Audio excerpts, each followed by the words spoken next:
Hello friends, welcome to Renu's Englishpedia. My name is Mrs. Renu Bansal and I have had 17 years of teaching experience in the teaching of English. I love to teach English and today this video is going to cater to students of BA, MA and other competitive exams related to the English language. So the topic is study of forms of poetry and let's get started. So what do we mean by forms of poetry? Forms of poetry का मतलब होता है poetry को लिखने का अलग अलग अंदाज। हर इंसान एक अलग स्टाइल को अडॉप्ट करता है for a different kind of a poem. Poems की भी डिफरेंट काइंड्स होती हैं and they are best enhanced by the particular form in which that poem is written. So this video is going to be all about those forms. So poetry writing can be divided into basically three types of poetry, that is narrative poetry, lyric poetry and dramatic poetry. अब जो narrative poetry होती है उसके three main styles होते हैं, that is the epic, the ballad and the Arthurian romances. इनका detail next slides में आएगा। अभी हम just generally we are just understanding what is entailed in these three type of poetries. The second one is lyric poetry. इसके forms होते हैं, मतलब इसमें डिफरेंट काइंड्स होते हैं, like the sonnet, the ode and the elegy. The third is dramatic poetry, which includes dramatic monologue and soliloquy. Okay, now let us understand what is narrative poetry. जो narrative poetry होती है, that is a long form of poetry. काफ़ी लंबी poetry होती है। ये एक entire story बताती है with a beginning, a middle and an end. It contains all the elements of story, that is characters, settings, plots, events, conflict and finally resolution. Generally, typically, this is told. This is spoken by just one narrator or one speaker, and it is written in verse form. अब जो story और narrative poetry में basic difference है वो इसी चीज़ का है कि स्टोरी जो होती है वो डायलॉग्स में सीन्स में लिखी हुई होती है, बट जो पोइट्री फॉर्म आ जाता है उसमें वर्स फॉर्म का मतलब होता है राइमिंग फॉर्म में हम लिखते हैं and it retains poetic devices like metre, rhythm, rhyme and figurative language. तो that is what makes it different from a short story और अ नॉवल। अब जो इसका वर्स होता है that is written in metered verse, but there is no compulsion कि उसमें rhyme scheme होना ही चाहिए। हो तो अच्छी बात है, but sometimes the poem is written in free verse and blank verse also. Okay, now जो ये नरेटिव पोइट्री थी ओरिजिनली ये ओरल फॉर्म में पास ऑन होती थी। ओरल फॉर्म का मतलब है फ्रॉम वर्ड ऑफ माउथ। एक सुनता था वो दूसरी जनरेशन को बताता था और इस तरह से ये कंटिन्यू होता था। Later on it was written and published. अब जितने भी फॉर्म्स हैं हमारी नरेटिव, लिरिक या ड्रामेटिक पोइट्री, इन सब में से जो नरेटिव फॉर्म ऑफ पोइट्री है दैट इज डोमिनेटेड एंड इसका सबसे बड़ा एग्जाम्पल है जॉफ्रे चौसर की the Canterbury Tales. I hope you all know that Geoffrey Chaucer is the father of the English language. Okay, since we now understand what is narrative poetry, let's go on to study its first form, that is the epic. जो epic है, that has been derived from the Greek term epos, which means story and poem. मतलब a story written in the form of a poem. I've already told you कि it is a long narrative poetry. और epic में हम कहानी बताते हैं, the story of extraordinary deeds and adventures from a distant past. बहुत पुरानी हुई हुई बातें, कोई एक्स्ट्राऑर्डिनरी डीड, कोई एडवेंचर, उसको जब हम लिखते हैं तो दैट इज एपिक। अगर हम इंडियन स्टोरीज की बात करें तो जो हमारी रामायण है, जो हमारी महाभारत है, they fall under the category of epic. अगर हम इंग्लिश लिटरेचर की बात करें तो जॉन मिल्टन की paradise lost is an epic because it has characters like Adam, Eve and Satan. The next form of narrative poetry is the ballad. जो ballad word है that has been derived from the French word ballade which means dance songs. मतलब ये जो poetry होती है ये poetry से ज़्यादा it is in the form of a song and that too a lively dance song, right?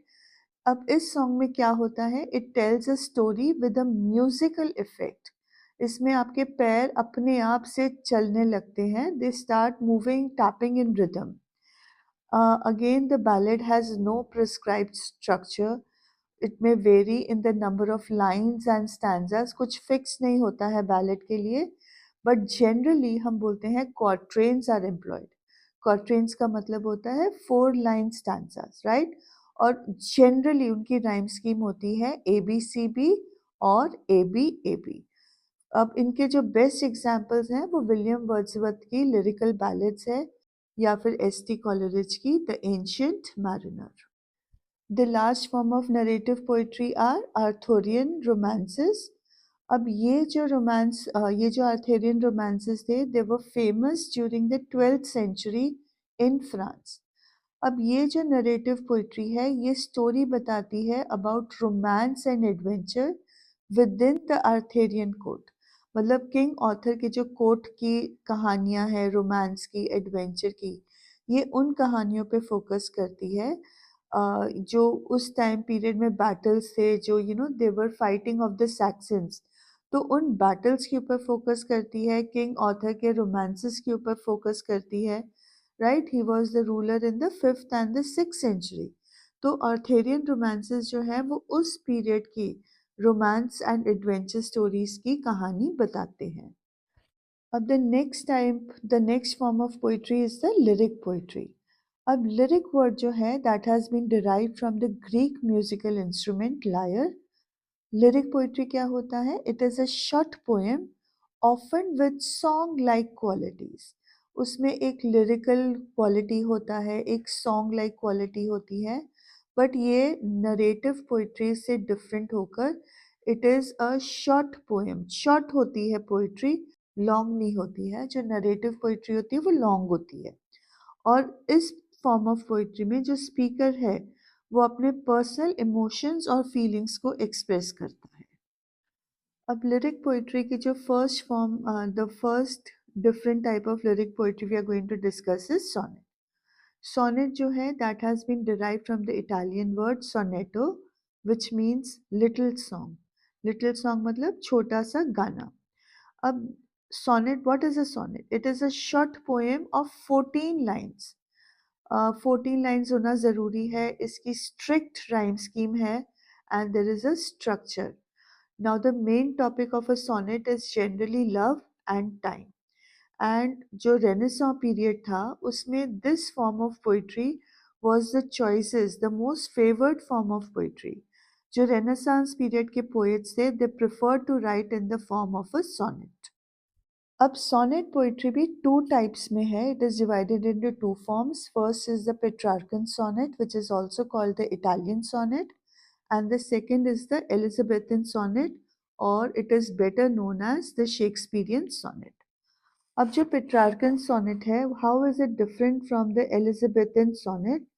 तो Petrarchan sonnet में it is divided into 2 parts.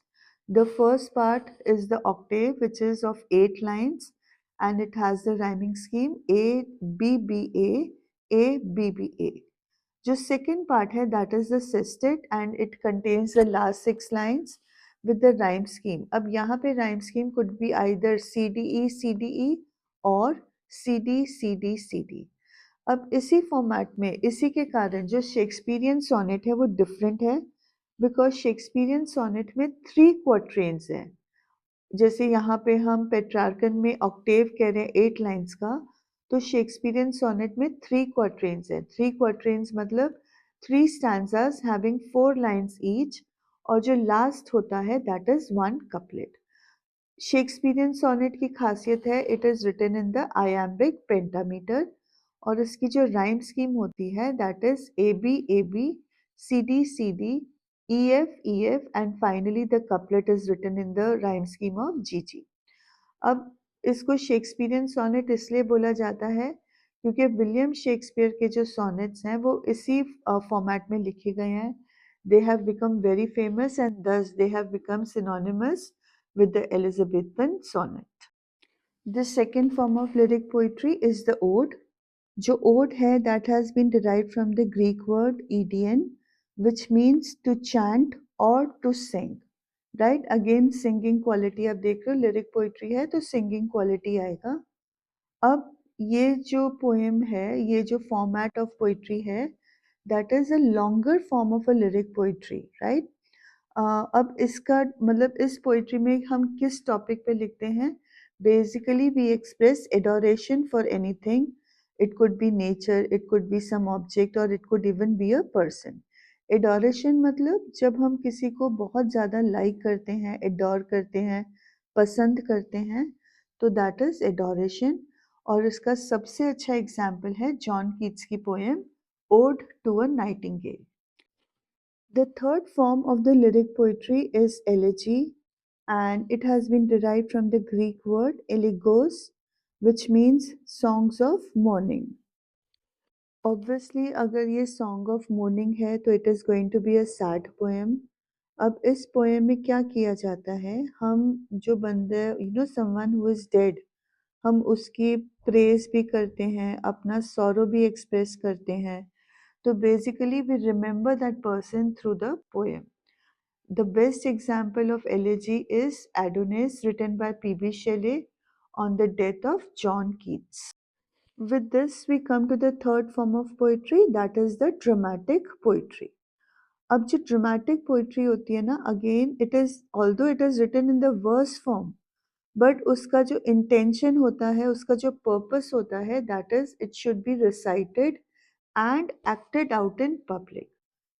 What is involved in dramatic poetry? There are long speeches from one actor to another actor or to the audience or to oneself, expressing one's musings aloud.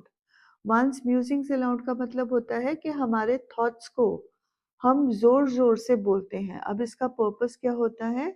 To reach the audience, to tell the audience what is going on in the mind. तो इसीलिए यहाँ पे long speeches involved होते हैं। अब dramatic poetry का जो aim होता है, that is to reveal the inner psychology of a character expressed from the point of view of a particular person. मतलब एक पर्सन के व्यू पॉइंट से हम किसी और बंदे का या मे बी इवन उसका खुद का इनर साइकोलॉजी को रिवील करते हैं। अब ये किसके लिए रिवील होता है? It is revealed for the audience by describing their personality and motivations. कोई भी काम करने के पीछे मोटिवेशन क्या है, ये जब हम एक लॉन्ग स्पीच के थ्रू बताते हैं तो audience understands the character of that person और that character who is acting. And it, ये जो ड्रामेटिक पोइट्री है, इट डिपिक्ट्स अ सीन और प्लॉट, जो भी प्लॉट होता है, जो भी सीन होता है, through speeches and actions. Now, dramatic poetry basically has two forms, that is the dramatic monologue and the soliloquy. तो इन दोनों में फ़र्क क्या होता है? जो ड्रामेटिक मोनोलॉग है, इसमें वन कैरेक्टर एड्रेसेस अनदर और several other characters and reveals something of his inner self in his speech. जब वो दूसरे लोगों से बात करता है तो वो अपने थॉट प्रोसेस को, खुद की थॉट प्रोसेस को रिवील करता है। For example, Ezra pounds the river merchants wife. How is it different from the soliloquy, which is a second form of dramatic poetry? तो यहाँ पे जो कैरेक्टर है, he muses aloud, he thinks aloud about his or her innermost thoughts. It is almost as if he or she is talking to themselves about their deepest fears, desires or motivation. जो dramatic monologue है उसमें हम दूसरों से बात कर रहे हैं, जो सोलिलिक्यू है उसमें हम खुद के थॉट्स को लाउडली एक्सप्रेस कर रहे हैं। और इसका जो बेस्ट एग्जाम्पल है, that is Shakespeare soliloquies in Romeo and Juliet and especially Hamlet. So with this we come to the end of the video. I hope that आपको एक basic idea मिल गया होगा about the different forms of poetry. Obviously, your course is going to cover these topics in detail, but this was just a small effort on my part to familiarize you with the basic concepts, and I hope it helps you. Thank you so much for giving me your valuable time.